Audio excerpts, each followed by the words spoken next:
Rakyat Malaysia memang sangat berminat dengan kereta. Dari segi sejarah lagi, ia bermula dengan kehadiran British di Tanah Melayu untuk mengaut kekayaan kita dari hasil sumber getah dan biji timah. Buktinya, dalam tahun 1911, Tanah Melayu sudah mempunyai jaringan jalan raya sepanjang 6,400 km. Malah, kita dah boleh memandu kereta daripada Singapura ke Bangkok seawal tahun 1923 lagi. Kereta-kereta yang ada di sini pada mulanya dijual lebih kepada pasaran orang-orang British dan juga kepada taikun-taikun perniagaan Cina yang tinggal di Singapura, Pulau Pinang, Ipoh dan Kuala Lumpur. Pada awal abad ke-20, penjualan kenderaan bermula dengan fokus kepada kenderaan-kenderaan jenama dari Amerika Syarikat. Malah, syarikat pertama di British Malaya pada masa itu ialah Ford. Dan pada masa itu juga, Ford sudah mengiktiraf Malaya sebagai lokasi strategik untuk menjadi hub ekspor bagi jenama itu di wilayah Asia Tenggara. Kemudian, sesuatu yang menarik terjadi. Untuk melindungi pasaran jenama-jenama dari Britain sendiri, kerajaan British mengenakan cukai untuk kenderaan yang datang dari Amerika Syarikat. Sementara kenderaan-kenderaan dari Britain dijual di sini tanpa cukai. Namun begitu, walaupun dikenakan cukai, jenama Amerika masih mampu dijual lebih murah dari jenama British. Dan juga ada syarikat-syarikat tersebut yang berjaya mengelakkan cukai dari dikenakan kepada mereka. Syarikat kenderaan pertama di British Malaya pada masa itu ialah Ford yang diketuai oleh Ford Canada. Dan Canada ketika itu di bawah naungan kerajaan British.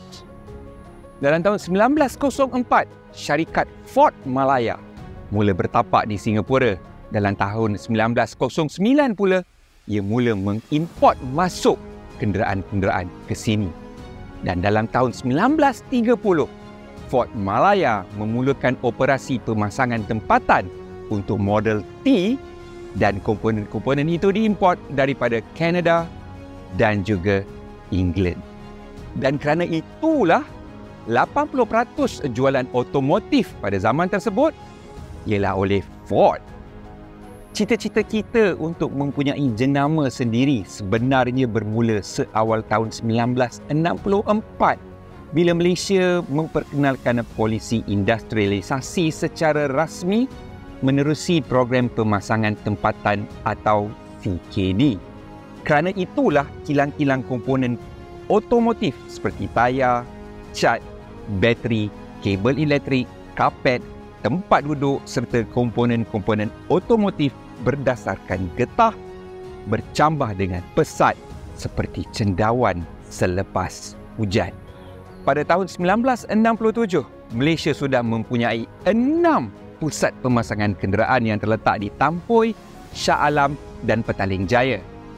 Antara jenama yang dipasang secara tempatan pada ketika itu ialah Fiat, Alfa Romeo, Volvo, Volkswagen, Mercedes-Benz, Vauxhall, Chevrolet, Land Rover, Bedford, Audi, Opel, Renault, Holden, British Leyland, Peugeot, Toyota, Datsun, Mazda, Honda dan sebagainya. Perkembangan otomotif di Malaysia terus maju sehingga kita menjadi negara pertama dan satu-satunya negara di Asia Tenggara yang mempunyai jenama kita sendiri. Proton dalam tahun 1983 dan Pro 2 dalam tahun 1993. Dalam tahun 2002, Malaysia ialah negara ke-11 di dunia yang mampu menghasilkan kenderaan secara 100% dari peringkat reka bentuk sehingga ke pembinaan. Begitu hebatnya Malaysia dan sepatutnya ia terus menjadi negara nombor 1 dalam industri otomotif di rantau ini. Sayangnya, tidak. Sekarang ini Malaysia ialah pengeluar kenderaan ketiga terbesar di Asia Tenggara selepas Thailand dan Indonesia. Punca utama ialah Malaysia lebih fokus kepada pembangunan kenderaan untuk penjualan domestik. Ini bermakna kita buat, kita pasang dan kita jual untuk pasaran tempatan sahaja. Dengan jumlah penduduk yang jauh lebih sedikit daripada Thailand dan Indonesia, sememangnya keadaan ini telah dijangka kerana pasaran kita yang sangat terhad. Kini, Thailand dan Indonesia bangkit menjadi kuasa otomotif baru di wilayah Asia Tenggara dengan jumlah ekspor gabungan mereka menghampiri 1.5 juta unit tahun lalu ke pasaran global. Adakah kita akan terus kalah dalam pertandingan ini? Tidak, kerana Malaysia masih mempunyai kelebihannya tersendiri. Bakat-bakat profesional di dalam dunia otomotif. Kita masih mempunyai kebolehan untuk menghasilkan kenderaan dari sekeping kertas. Antara contoh terbaik ialah Proton Exora, sebuah MPV paling praktikal di dalam julat harganya, bukan setakat untuk pasaran tempatan tetapi di dalam pasaran negara lain pun. Ia dibina menggunakan kepakaran tempatan 100%. Bufori ialah sebuah jenama yang berasal dari Australia. Tetapi dalam tahun 1998, ia telah memindahkan kesemua operasinya ke Malaysia. Model Geneva ini bermula daripada harga 2.2 juta ringgit Malaysia, direka dan dibina menggunakan kepakaran tempatan.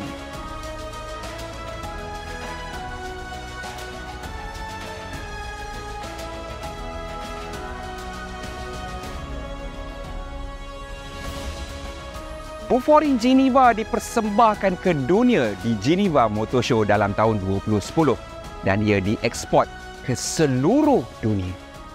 Malaysia juga menghasilkan kenderaan paling mampu milik di ASEAN, mungkin di dunia. Perodua kancil. Selepas 30 tahun, Perodua masih menghasilkan kenderaan paling mampu milik dengan teknologi dan ciri-ciri keselamatan terkini. Perodua Axia varian E dengan harga $22,000, iaitu di bawah $5,000 adalah lebih murah dari kancil yang pertama dihasilkan. Kesemua kenderaan ini adalah bukti bahawa Malaysia masih mempunyai kepakaran yang tinggi bagi menghasilkan kenderaan untuk pasaran entry level bagi dunia ketiga, pasaran kereta penumpang untuk negara membangun dan juga pasaran super premium untuk global. Tidak terlambat lagi untuk Malaysia meneruskan usaha agar kita menjadi champion di dalam industri otomotif. Malaysia sebenarnya ialah negara ASEAN pertama membina pengecas EV awam seawal tahun 2015. Bermakna kita sudah ada pengalaman yang lebih awal dalam dunia kenderaan elektrik. Kita juga ada jumlah pengguna EV awam paling awal di ASEAN. Rakyat Malaysia juga masih menjadi pembeli otomotif yang paling berpengetahuan di ASEAN ini. Kita masih menjadi pasaran yang memiliki pembeli terawal bersedia untuk menerima teknologi-teknologi otomotif terkini. Dan Malaysia sebenarnya mempunyai makmal bateri EV paling awal di ASEAN, terletak di Sirim, Kulim, Kedah. Dari segi keselamatan pula, saya lihat sendiri bagaimana negara kita dikutuk, dikecam kerana bekerjasama dengan European NCAP untuk membangunkan ASEAN NCAP. Sekarang ini, semua keperluan keselamatan untuk produk otomotif di negara ASEAN berpaksi kepada ASEAN NCAP yang berpusat di Malaysia. Usaha agensi-agensi kerajaan seperti MITI, MIDA, MARI dan pelbagai lagi menarik minat pelabur asing untuk menggunakan kepakaran Malaysia dalam industri otomotif elektrik, di mana ia akan menggabungkan pengalaman kita dan kekuatan negara di dalam satu lagi industri terkuat Malaysia, elektronik. Ya, saya sangat yakin Malaysia boleh bangkit. Selamat menyambut Hari Merdeka.